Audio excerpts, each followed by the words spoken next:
ناکام لوگوں کی پہچان۔ ہر وقت اعتراض کرتے ہیں، ہر معاملے میں خود کو حقدار سمجھتے ہیں۔ ان کو خود سمجھ نہیں آتا کہ وہ کیا چاہتے ہیں۔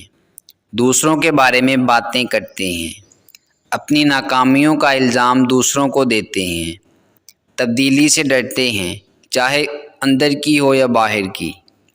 اپنی سوچ کو مکمل سمجھتے ہیں، یعنی خود کو پرفیکٹ سمجھتے ہیں۔ بے مقصد زندگی گزارتے ہیں، دوسروں سے علم چھپاتے ہیں۔ سمجھتے ہیں ان کو سب معلوم ہے، دوسروں کی ناکامی پر خوش ہوتے ہیں۔ مثال اور سبق۔ ہم پرفیکٹ نہیں ہوتے۔ ایک طرف ہم کسی کی بہترین یاد ہوتے ہیں تو دوسری طرف کوئی ہمارا نام تک لینا پسند نہیں کرتا۔ کوئی ہمارے ساتھ کے لیے ترستا ہے اور کوئی ہمارے سائے سے بھی دور رہتا ہے۔ کوئی بھی انسان صرف اچھا یا صرف برا نہیں ہوتا۔ ہم کسی کے لیے ایک مثال اور کسی کے لیے ایک سبق ہوتے ہیں۔ گھڑی میں 3 سوئیاں ہوتی ہیں، جن میں ایک سوئی سیکنڈ والی سوئی کے نام سے مشہور ہے۔ یہ سیکنڈ والی سوئی اپنا وجود تو رکھتی ہے، پر اس کا ذکر نہیں کیا جاتا۔ سب یہی کہتے ہیں 10:15 ہو گئے ہیں۔ کبھی کسی نے یوں نہیں کہا 10:15 اور 4 سیکنڈ ہوئے ہیں، جبکہ یہ سیکنڈ والی سوئی دونوں سے زیادہ محنت و مشقت کرتی ہے اور ان دونوں کو بھی آگے بڑھنے میں مدد کرتی ہے۔ ہماری زندگی میں بھی بہت سے لوگ اسی سیکنڈ والی سوئی کی مانند ہوتے ہیں، جن کا ذکر تو کہیں نہیں ہوتا، لیکن ہمارے آگے بڑھنے میں ان کا کردار ضرور ہوتا ہے۔ قدر کیجیے ان اپنوں کی۔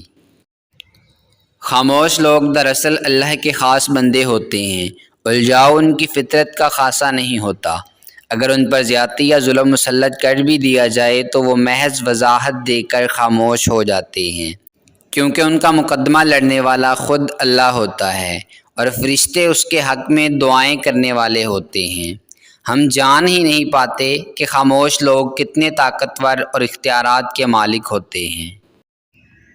جب اللہ کا کرم ہوتا ہے تو وسیلے بھی بن جاتے ہیں اور مانگنے کا طریقہ بھی آ جاتا ہے۔ اس کے در پر سکون ملتا ہے، اس کی عبادت سے نور ملتا ہے۔ جو جھک گیا اللہ کے سجدے میں، اسے کچھ نہ کچھ ضرور ملتا ہے۔ جن کو یہ علم ہو جائے کہ اللہ پاک بہت غور سے سنتا ہے تو پھر وہ اپنی کہانی کسی اور کو نہیں سناتے۔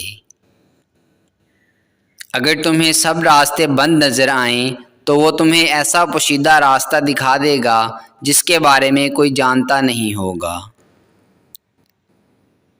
عجیب دنیا ہے۔ شادی شدہ طلاق کے چکر میں ہیں، غیر شادی شدہ شادی کے خیالوں میں، بچوں کو بڑے ہونے کی جلدی ہے، بڑوں کو بچپن دوبارہ لوٹنے کی آرزو، نوکری کرنے والے اپنے کام کی سختیوں سے نالاں ہیں، بیکاروں کے لبوں پر کام ملنے کی دعائیں، غریبوں کو امیروں کی زندگی کی حسرت ہے، امیروں کو ایک لمحہ آرامش کی تمنا۔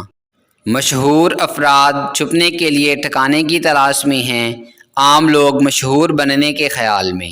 کسی کو نہیں معلوم کہ خوشحالی کا واحد فارمولہ یہ ہے کہ جو نعمتیں تمہیں ملی ہیں ان کی قدر جانو، ان سے لطف اٹھاؤ۔